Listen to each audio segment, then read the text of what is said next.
গতকাল থেকে রাজ্যে কেন্দ্রীয় বাহিনী আর রবিবার মোতায়েন হবে 240 কোম্পানি। আরও 240 কোম্পানি বাহিনী আসবে 8ই মার্চের মধ্যে। ভোটের বঙ্গে এ নিয়ে হাওয়া গরম।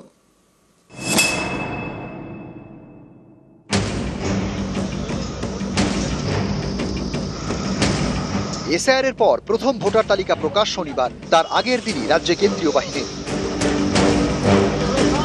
প্রথম পর্যায়ে রাজ্যে 240 কোম্পানি বাহিনী, তাদের মোতায়েন করা হবে 1 মার্চ থেকে।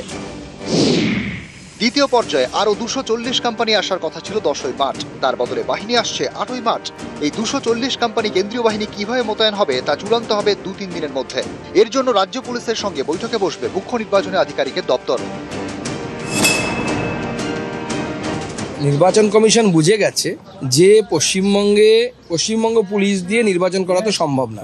240 কোম্পানি না 480 কোম্পানি পাঠাবে সেটা তাদের ব্যাপার। যদি 400 কোম্পানিতে না হয় 800 কোম্পানি পাঠাতে হবে। প্রত্যেক বুথে সেন্ট্রাল ফোর্স দরকার। সেন্ট্রাল ফোর্স ছাড়া পশ্চিমবঙ্গে ভোট হওয়া সম্ভব না। সুকান্ত মজুমদার কি মঙ্গল গ্রহ থেকে রাজ্যে এসছেন? কেন্দ্রীয় বাহিনী নিয়ে ভোট এখন হচ্ছে, কয়েক দশক হয়ে গেল কেন্দ্রীয় বাহিনী নিয়ে বিধানসভা এবং লোকসভার ভোট হয়। নাচতে না জানলে উঠোন বাঁকা। ওনাদের বিকল্প মুখ নেই। কখনো সিবিআই ইডির উপর নির্ভর করতে হয়। কেন্দ্রীয় বাহিনীর নাম করে ভোট করতে চায়। আপনারা যা ইচ্ছা দিয়ে করুন, যতই করো হামলা, আবার জিতবে বাংলা।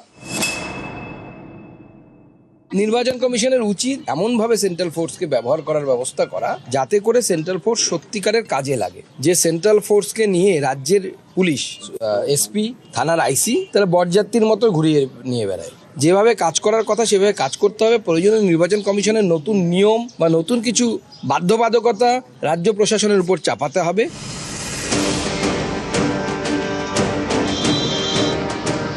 সুকান্ত মজুমদারকে জবাব দিয়েছেন রাজ্যের মুখ্য নির্বাচনী আধিকারিক। নিশ্চয়ই এসপি আন্ডার কাজ করতে হবে। ভাই SP how can you assume যেটা এসপি আছে ল অ্যান্ড অর্ডার কাজ করবে না? How can you assume that? SP যে আছে, এসপি তো দায়বদ্ধ আছে ল অ্যান্ড অর্ডার মেনটেন করার জন্য। এটা তো নেই কি কোথায় ল অ্যান্ড অর্ডার হবে ও সেন্ট্রাল বাহিনী ইউজ করবে না। SP is IPS officer, UPSC থেকে পাস করেছে। নিউজ 18 বাংলা।